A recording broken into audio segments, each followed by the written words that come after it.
In 2020, Americans are gonna spend an estimated $52 billion on sleep aids. And if you are one of the 2 out of 3 Americans who struggle with falling asleep at least once a week, you are not alone. And a lot of us is becoming more and more prevalent. I know a lot of family members, including my wife, have trouble with sleeping. I have it from time to time. So I want to do some research and find the best sleep hacks that I could find that like actually work. I've been trying them out over the past few weeks and some of them have really helped me out. Although some of them were a little strange, I'm not gonna lie. But they work. So without any further ado, let's get into the list. Use a white noise machine or a fan. This is something that I've been doing for over 5 years and it's really helped me a lot because just having that constant noise in the background really kind of puts you to sleep. Now, the thing that I found, like the problem with this is that I'm very reliant on it. So if I go camping, or I haven't gone camping in years, but if I go to somebody's house or whatever,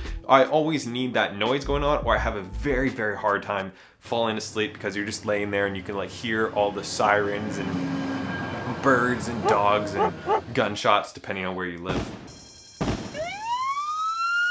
Around here there's a lot. But for me, having that fan or white noise machine really helps a lot. I would highly recommend giving it a shot. Apple cider vinegar and honey. You would not believe how good this tastes. I made it a few times now. It's just amazing. So we're starting off with about a tablespoon of apple cider vinegar. We like to go with like the Briggs raw unfiltered stuff. So you got to shake it up because it's got all of the mother in the bottom of it. And then also doing about a tablespoon of raw honey. You can do whatever type of honey you want, but there's like natural honey-ish. So try doing this about an hour before bed. Both apple cider vinegar and honey are natural sleep aids. Just a few of the benefits are they're rich in vitamins and minerals. They'll help you breathe better at night. Honey also helps trigger the release of melatonin. So both of these should increase your melatonin production, which should help you sleep. And this also helps control your blood sugar levels, which should translate into a deeper and less wakeful sleep. That's boiling water. I'm gonna wait a little bit.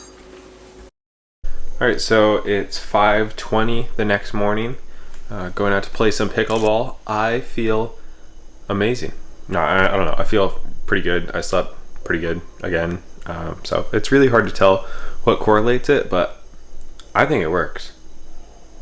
Read fiction before bed. A lot of us, the last thing we see right before bed is our phone or a computer screen or a TV screen, some type of screen. And it's really been helping me a lot when I've been having a time where everything, gets shut off. And then for that last half hour or so, even 15 minutes, I will read a couple chapters of a book. I've been reading Sherlock Holmes and some other fiction books where it's something that it's like interesting, it's light, but it's not so interesting or so hyped up that your blood's gonna be, pumping and you're gonna be overly engaged. When you lay in bed and your brain's just going a mile a minute and you can't turn it off and it's thinking about all these problems you've had throughout the day, you wanna kind of get rid of those by focusing it on a light story, and you kind of immerse yourself in that and you forget all about this stuff, and then your brain won't be thinking about it as you go to bed. Because I know I just lay in bed all the time looking up at the ceiling like, oh, that's a great idea. Oh, I should do that. Oh, I gotta write that down. I got this, like all this stuff going on. Actually, I have a lot of video ideas at night. That's where I get a lot of my good ones.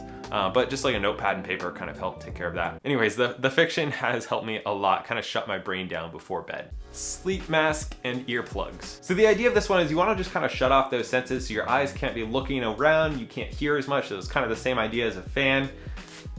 Oh, my bad. Now these ones actually don't work for me because apparently I rip them off and throw them across the room every time I try to put them on when I'm sleeping. Or I get completely freaked out because it's too dark and I kind of have nightmares. So can't have anyone freak out there, okay?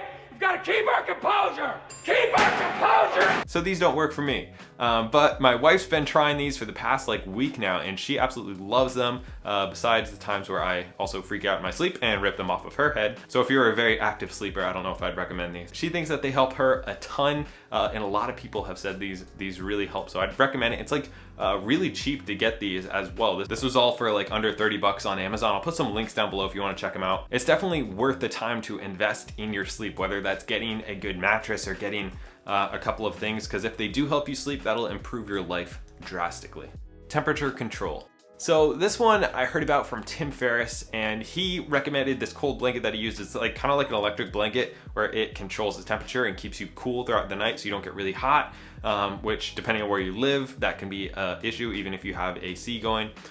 So that was $500. That's extremely expensive. So I did call them and ask them to send me one.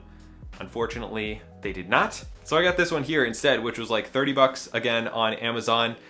So hit the like button, guys, because I'm gonna be honest with you, I spent probably 2 to 3 times as much as I'm gonna make on this video, testing out some things so that you guys could find out if they work. That one doesn't work. It's a piece of garbage. I wouldn't recommend it. But even if you can't get a cold blanket, turning on the AC and keeping it a little chilly so that you can be underneath the covers helps me a lot, because I like being that cold as opposed to no covers. You kind of like need the covers to sleep as well. So it's this whole thing. So AC if you can't get one of these. Take an ice bath. Again, this was Tim Ferriss recommending it. He said that he had done a lot of research and he found out that taking an ice bath is supposed to help you sleep. So I gave it a shot. So we had the water on as cold as it would go, and we poured in 2 bags of ice. So it was pretty chilly, but it wasn't like freezing. The ice melted within a few minutes. So it was definitely cold, but it wasn't like ice cold. But I think it actually did help me. So I would probably do that again if there was a night where I knew I probably wasn't gonna sleep. I would give that a shot. The only thing is it is expensive every time you do it. It's a couple bags, however much the ice costs you. So unless you're making your own ice, I don't know how often I'd recommend doing this, but I think it really did help. Prioritize your sleep and set rules. I think this is really the most important one. Whatever you're gonna do, actually prioritize your sleep. Structure your day, because how you sleep really affects your cognitive function. It helps affect your mood and just like everything. I think just prioritizing it more, because it's really easy to stay up late and binge watch something, or really easy to not really think about sleep that much, but it has a huge impact on our lives. So just prioritize it. Give a few of these a shot. Let me know if you have any weird sleep hacks. I'd love to try some more and do another video, or just try them on my own. Thanks for watching. Feel free to subscribe, drop a like, follow me on Instagram if you want to, and I'll see you next week.